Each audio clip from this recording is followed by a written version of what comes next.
Number 2 రెండో సంగతి చెప్తానండి. మళ్ళీ 4:33 చదవండి అమ్మా. మళ్ళీ ఇదియుగాక అపోస్తులు బలముగా ప్రభువైన యేసు పునరుత్థానమును గూర్చి సాక్ష్యమిచ్చారు. అమ్మ ఇది చదవండి. దైవ కృప అందరి యందు అధికముగా ఉండెను. దైవ కృప అందరి యందు అధికముగా ఉండెను అండర్లైన్ చేయండి. ఇది ఏమిటి అంటే ఆది అపోస్తుల సంఘం గొప్ప సంఘముగా ఉండడానికి గల కారణం, అది గ్రేట్ చర్చ్ అవ్వడానికి గల కారణం, అది గ్రేట్ గ్రేస్ని ఎక్స్పీరియన్స్ చేస్తుంది. దైవ కృప అందరి యందు అధికముగా ఉండెను అండర్లైన్ చేయండి. ఇది గ్రేట్ గ్రేస్, గొప్ప కృపను అనుభవించింది. గొప్ప బలముగా ఉంది, గొప్ప కృపను అనుభవించింది. అమ్మ అర్థమవుతున్నదా? నా మాటకు సావధానంగానే చెప్తున్నా. గొప్ప కృపను అనుభవించింది. గొప్ప కృప అనుభవించడం అంటే ఎట్లుంటుందండి అది చెప్తాను మీకు బాగా. తమ్ముళ్ళు అర్థమవుతున్నదా? గొప్ప సంఘం ఎందుకు అయింది? గొప్ప కృపను అనుభవిస్తుంది. ఏంటి గొప్ప కృపను అనుభవించడం అంటే? మొదటి విషయం, ఆ సంఘమునకు గొప్ప కృప అనుభవించింది గనక అది ఏమి కృపను అనుభవించిందంటే సేవింగ్ గ్రేస్, రక్షించే కృప. వాళ్ళు దేవుని వాక్యం నిలబడి చెబుతుంటే కృప అందరి ఎడల అధికముగా ఉంటే దేవుని కృప వారికి తోడుగా ఉన్నందున అనేకులు రక్షణ పొందుతున్నారట, క్రీస్తును హత్తుకుంటున్నారట. అందుకనే ఆ సంఘం గొప్ప కృపను అనుభవించు ఉంటుండగా సేవింగ్ గ్రేస్ను అనుభవించింది, అనేకుల రక్షణ పొందుతున్నారు. బర్నబా అలాగనే పౌలు పనిచేసిన అంతియోకియా సంఘంలో చాలామంది ప్రభువుని హత్తుకుంటూ ఉంటే వారికి ఏముందని ప్రభువు చూచాడంటే ఒకసారి చదవండి. అపోస్తల కార్యం 11:22లో, అపోస్తల కార్యం 11:22లో చూడండి. వారిని గూర్చిన సమాచారం యెరూషలేములో ఉన్న సంఘపు వారు విని అంతియోకియాకు వరకు, బర్నబాను అంతియోకియా వరకు పంపించారు. అతడు వచ్చి ఏమి చూశాడంట? దేవుని కృపను చూచి సంతోషం. ఏంటి దేవుని కృపను చూడడం అంటే? వాళ్ళు ప్రభువుని హత్తుకుంటున్నారు. అనేకులు ప్రభు 21వ వచనం చూడండి. ప్రభు హస్తం వారికి తోడై ఉండన గనక నమ్మిన వారు అనేకులు ప్రభు తట్టు. అది సేవింగ్ గ్రేస్ చేసే పని, రక్షించే కృప చేసే పని ఏంటంటే దేవుని హస్తం వారికి తోడుగుండగా అనేకులు ప్రభుని విశ్వాసములోకి రాగా అనేకులు ప్రభు తట్టు తిరగగా అక్కడ రక్షించే కృప కనబడుతుందన్నమాట. ఎర్లీ చర్చ్ అది గ్రేట్ చర్చ్. ఎందుకు అది గొప్ప సంఘం అని అంటే గొప్ప కృపను అనుభవించడంలో వినండి, రక్షించే కృపను అనుభవించింది ఒక మాట. రెండో విషయం మీతో చెప్తాను వినండి. ఏమంటే ఆ సంఘం అనుభవిస్తున్న మరో కృప ఏంటో తెలుసు, గివింగ్ గ్రేస్, ఇచ్చే కృప. చూడండి అమ్మ, ఇప్పుడు 34 చదవండి ఏమి రాస్తుందో. 4:34లో భూములైనను ఇండ్లైనను కలిగిన వారందరూ వాటిని అమ్మిన వాటి వెల తెచ్చి చెప్పండి అపోస్తుల పాదముల యొద్ద పెట్టొచ్చు వచ్చిరి. ఏముంది వాళ్ళకంటే గివింగ్ గ్రేస్ని అనుభవిస్తాం, ఇచ్చే కృప. వారు కలిగిన దానిని సంఘము, అలాగనే సంఘస్థులు, అలాగనే సేవకులు, అలాగనే సువార్త పని కొరకు ఇచ్చే కృప ఉంది. ఇవ్వటమే వాళ్ళ దగ్గర ఉంది. ఆస్తులమ్మి మరి తెచ్చిపెట్టి ఇచ్చేస్తున్నారు. ఈ రోజున ఇచ్చే కృప అనిపించట్లా చాలామంది సంఘస్థులు. పిడికిలు బిగించే కృప నాకు. దేవుని సంఘముల అవసరాలు కనబడుతుంటాయి, సేవ అవసరాలు కనబడుతుంటాయి, సువార్త అవసరాలు కనబడుతుంటాయి. కానీ అమ్మ వింటున్నారా, ఎవడు పిడికిలు బిగించుంటారు.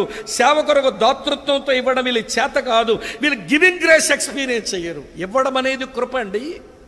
పౌలు కొరింథీయులతో రాస్తూ అంటాడు, ఇవ్వడం అనేది కృప అన్నాడు. చదువుతాను చూడండి, ఇవి తెలియాలి అందరికీ. 2 కొరింథీ పత్రిక 8వ అధ్యాయంలో, 2 కొరింథీ పత్రిక 8వ అధ్యాయంలో చదవండి అమ్మ. 3వ వచనంలో ఏమి రాసిందో, ఈ కృప విషయములోను పరిశుద్ధుల కొరకైన పరిచర్యలో పాలుపొందు విషయములోను మనపూర్వకముగా మమ్ముని వేడుకొనుచు వారు తన సామర్థ్యము కొలదియే కాక సామర్థ్యము కంటే ఎక్కువగాను తమంతట తామే ఇచ్చిరని మీకు సాక్ష్యమిచ్చుచున్నాను. దాతృత్వం ఇవ్వడం దేవుని కృప అన్నాడు. అమ్మ వింటారా, సంఘం ఎప్పుడు గొప్ప సంఘం అవుతుందంటే గొప్ప కృపను అనుభవిస్తూ ఉండాలి. గొప్ప కృపను అనుభవిస్తున్నప్పుడు రక్షించే కృప పనిచేస్తుంది వాళ్ళ మధ్య, ఇచ్చే కృప కూడా పనిచేస్తుంది వాళ్ళ మధ్య.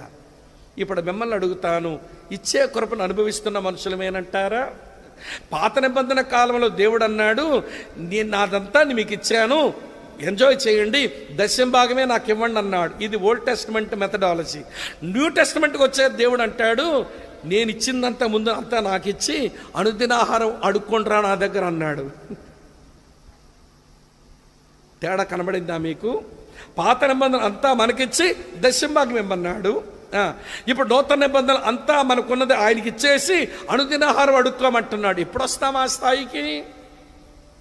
దశంభాగం ఇచ్చే పెద్ద దేవునికి ఇచ్చే. దశంభాగం ఇస్తే నువ్వు దేవునికి ఇచ్చినట్టు ఏమవుతుంది?